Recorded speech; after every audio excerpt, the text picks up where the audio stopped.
Olá meus amigos, sejam bem-vindos a este canal. Meu nome é Carlos Zanino e o tema que eu tenho para nós estarmos refletindo no dia de hoje é: por que Judas traiu Jesus? Por que Judas traiu Jesus?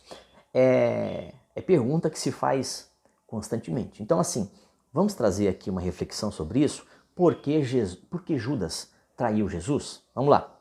Embora não possamos ter certeza absoluta do motivo pela qual isso aconteceu, algumas coisas são certas. Podemos ter aí o indício, muitos indícios, aliás, de tudo isso.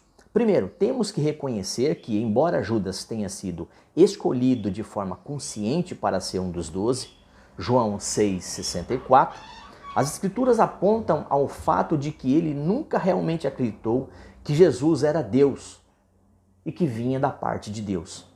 Ele provavelmente nunca tinha tido ou sido convencido de que Jesus era o Messias. Para o judeu, essa é a frase, o entendimento correto. Eles deviam entender ali, porque eles tinham a Torá, o Pentateuco, eles tinham o Velho Testamento ali, os profetas maiores, menores, enfim, eles sabiam porque eles liam.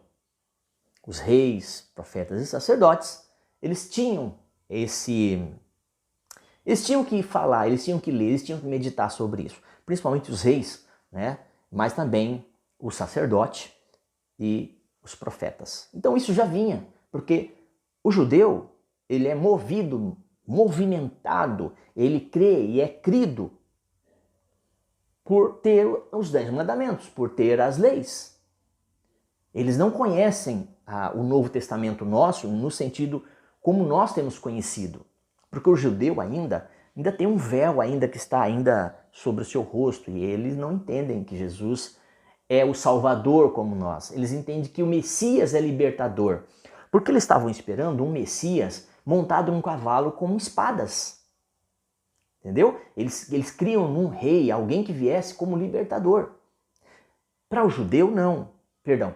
Para o gentio, para nós, não. Jesus é o Salvador. Salvador eterno. Para eles, não. O entendimento do judeu é que a terra foi dada a eles. Então, eles não iriam, entre aspas, para o céu, mas ficariam na terra, como foi prometido aos seus pais na fé. Como foi prometido a Abraão, a Davi. Você está entendendo? Não sei se você está me compreendendo. Ok? Então, vamos lá. Então, mais interessante nisso tudo é que ele, Jesus, ele é Senhor, porque ele faz parte da Trindade. Pai, Filho e Espírito Santo. Então a importância de nós temos que entender que Judas nunca utilizou esse título para Jesus. E ao invés de chamou de Rabi.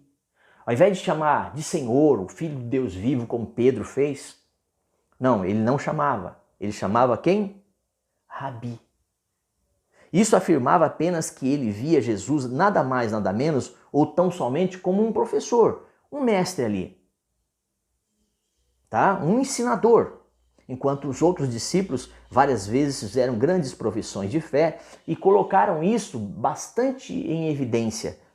João 6,68, o 11,16 também dá uma olhadinha. Judas não só nunca fez isso, mas permaneceu bastante silencioso em todas as narrativas bíblicas. Se você lê a bibliografia, se você lê os evangelhos, se você continua lendo o Novo Testamento, é preciso que você entenda que Judas era o único que estava muito quieto, muito observando, não observando as coisas do céu, as narrativas boas novas, mas sempre observando as coisas da terra. Será que não está parecendo com as coisas que nós temos visto e ouvido nos dias de hoje? Que as pessoas estão mais interessadas nas coisas terrenas do que nas celestiais? É para pensar, ok? Então é interessante que toda a narrativa bíblica traz sempre Judas em off, tá certo? Então essa falta de fé nos alicerces aqui abaixo, ao qual são considerados, são citados, não se fazia como os discípulos, os apóstolos. Eles sim falavam, eles declaravam isso, não é verdade? Então eles reconheciam em Jesus, eles reconheciam que ele era o Deus encarnado. Então, portanto, uma única pessoa que pode oferecer a salvação eterna e perdão pelos pecados tão somente não deve ser reconhecida como rabi, como mestre ou apenas um ensinador. Tá? Então, o resultado disso foi uma visão errada de Deus na visão aí de Judas e na visão dos líderes judeus. Ok? Em segundo lugar, Judas não só faltou fé em Cristo, mas ele teve pouco ou nenhum relacionamento pessoal. Gente, só lembrando aqui, como foi nos dias de ontem, também nos dias de hoje. As pessoas querem ter um relacionamento com Deus à distância, através ou por meio das religiões. Isso é o contrário. Isso é o contrário. Ou melhor, deve ser o contrário. A nossa relação com Deus deve ser pessoal e direta. Porque Ele é um mediador. 1 Timóteo 2,5, João 14, em diante você pode ler, João 14,6, você pode ler ali, você vai perceber que o texto, no contexto, diz que Ele é o único caminho, a verdade e vida. Ali diz também que Ele é o único mediador entre o homem ou os homens e Deus Pai. Ele é o advogado junto ao Pai, que é o justo juiz.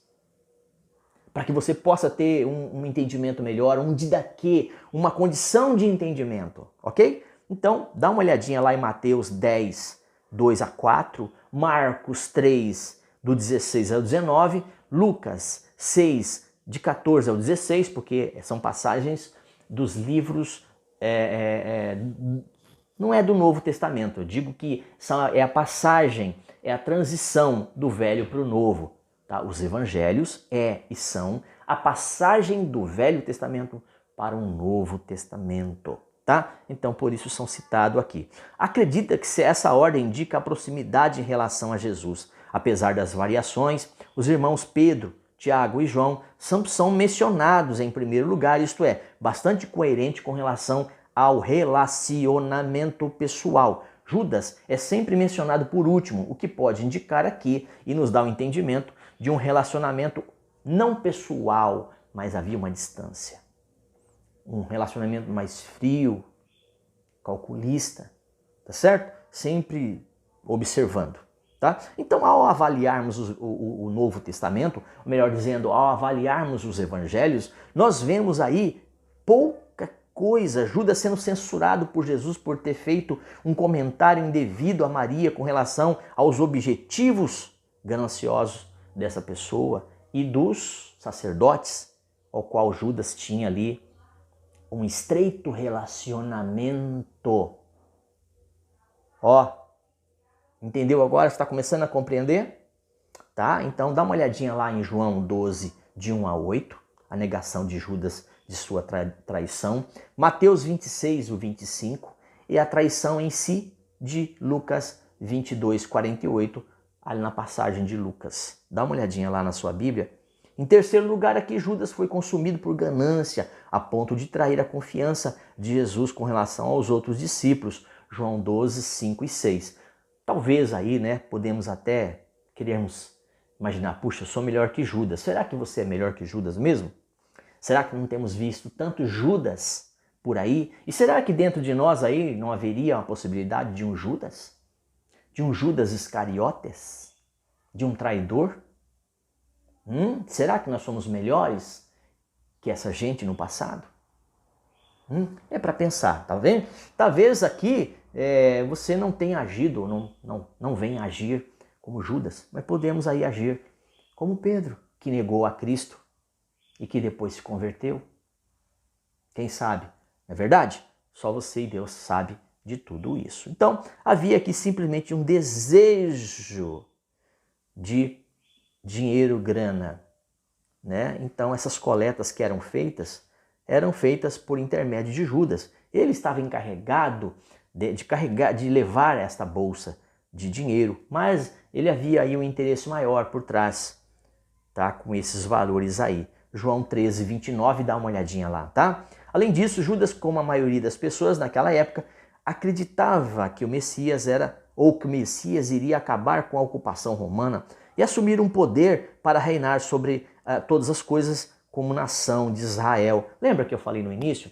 que o judeu ele esperava um Messias, um libertador, um homem montado num cavalo com uma espada na mão, certo?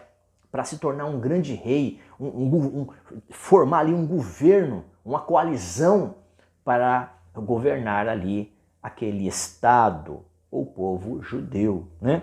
Então eles esperavam isso, perdão. Mas Jesus não veio com essas características, né? Eu já tenho aí outros vídeos neste canal falando sobre isso. As características de Jesus, né? Porque ele veio, para quem ele veio, como veio, de onde veio, qual o formato disso, tá? Então não há dúvida, não há qualquer dúvida que o dominante em realizar, o dominante em fazer e o planejar aí de Judas era só financeiro. Não tinha nada a ver com amor, com interesse de amor, né? Ou melhor dizer, nenhum interesse, mas com todo interesse e por interesse apenas de ser para o próximo. Então não havia isso na vida dele, tá? Então, tal como fizeram os fariseus, também Judas fazia parte. Em alguns versículos do Velho Testamento apontam traições específicas, né?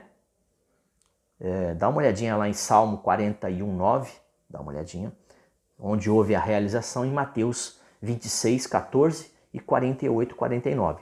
Também, né? E aqui há uma passagem que diz assim, vamos ver. E eu lhes disse: se parece bem aos vossos olhos, dai-me o que me é devido, e se não deixai-o, pesaram por um mal o seu salário, 30 moedas de prata. Ora o Senhor disse: arroja aí o oleiro, e esse belo preço em que fui avaliado por eles. Tomei os 30 moedas de prata e o arrojei ao oleiro na casa do Senhor. O parafrasear aqui, essa pequena leitura, foi uma leitura aqui no Salmo, tá? É uma leitura até mais complicada por causa da linguagem. Mas aqui estava referindo-se ao que ia acontecer com o próprio Cristo, o quanto ele iria valer em dinheiro, tá bom? Zacarias 11:12-13, veja a realização dessa profecia que foi consumada em Mateus 27:3-5. Então, as profecias do Velho Testamento indicam aí que Deus já havia observado com propósito dentro do seu plano que haveria essa traição de Judas e que ela foi planejada de qual forma ele iria morrer e como seria vendido. Ok? Tranquilo até aqui? Vamos para o final. Então é muito importante você entender que essa figura aqui de Judas, ela traz uma grande representação do mal, tá? João 13:27, João 13:10, 18 e 21. É importante que o mal, que o inimigo estava ali e adentrou ao seu coração. Satanás adentrou ao coração de Judas. Então por isso ele teve e acabou escolhendo isso e teve que prestar contas. E aquilo que foi feito de uma forma em que era uma sentença ali, né? Marcos 14:21, João 13, do 26 ao 27. É importante que você entenda que Satanás é o tentador, é o acusador, é ele que vai ter aí o modus operandos ou operantes, né? Na vida daquelas pessoas que ainda não foram tocadas por Deus ou que foram predestinadas, como aqui Judas foi. Dai-nos o entendimento que Judas foi o homem predestinado para isso, tá? É uma coisa de Deus, não é para o entendimento dos homens, tá bom? Era isso que eu tinha para vocês e que tenho por hoje falando a respeito de Judas, tá? E lembrando que nós não somos melhores que Judas, podemos também ter um problema sério em outras áreas da nossa vida, até que em nós seja feito a grande obra, porque a cada dia Deus vai fazendo em nós uma grande obra. Até aquele dia Deus está fazendo em nossas vidas. E que nós temos falhas também, e temos pecados também. Aliás, só dizendo para fechar, que nós somos pecadores redimidos. É bem diferente do pecador para condenação. A nossa é para libertação. Beleza? Deus abençoe a sua vida, a sua casa e tudo que você estiver fazendo. E até um próximo vídeo.